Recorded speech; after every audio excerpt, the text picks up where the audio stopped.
আসসালামু আলাইকুম, কেমন আছেন সবাই? আমরা আলহামদুলিল্লাহ ভালো আছি। আজকের ব্লগটা বাইরে যেতে যেতে শুরু করলাম। তো যাইতে যাইতে ভাবলাম আপনাদের সাথে এই বাইরের ভিউটা শেয়ার করি। কুয়েতের পাকা আর নিরিবিলি রাস্তায় গাড়ির মধ্যে লং জার্নি অনেক ভালো লাগে। কুয়েতে আর কি নতুন নতুন দেখতে চান অবশ্যই কমেন্টে জানাবেন।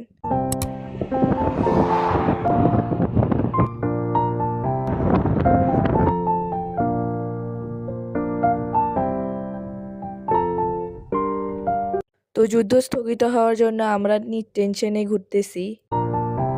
আপনারা অবশ্যই দোয়া করবেন যুদ্ধটা যেন থেমে যায়, আমরা যেন একটু টেনশনে থাকতে পারি।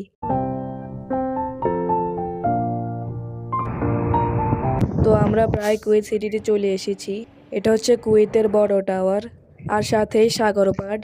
তো আমরা গাড়ি পার্ক করে চলে এসেছি। আজকে সাগরে পানি ছিল না, সবগুলো শুকিয়ে গিয়েছিল। এই জন্য সবাই মাছ ধরতে ছিল আর আমরা বসে বসে দেখতেছিলাম। আমরা হাঁটাহাঁটি আর খেলাধুলা করতেছিলাম। বাইরে আসলেই মনটাকে এরকম জানি ভালো হয়ে যায়। তো এরপর ডিনার করার জন্য রেস্টুরেন্টে এসেছিলাম। সবাই ভালো থাকবেন, সুস্থ থাকবেন, আল্লাহ হাফেজ। খাওয়া দাওয়ার সময় একটু ভিডিও করলাম, পরে আর ওভাবে ভিডিও করা হয়নি।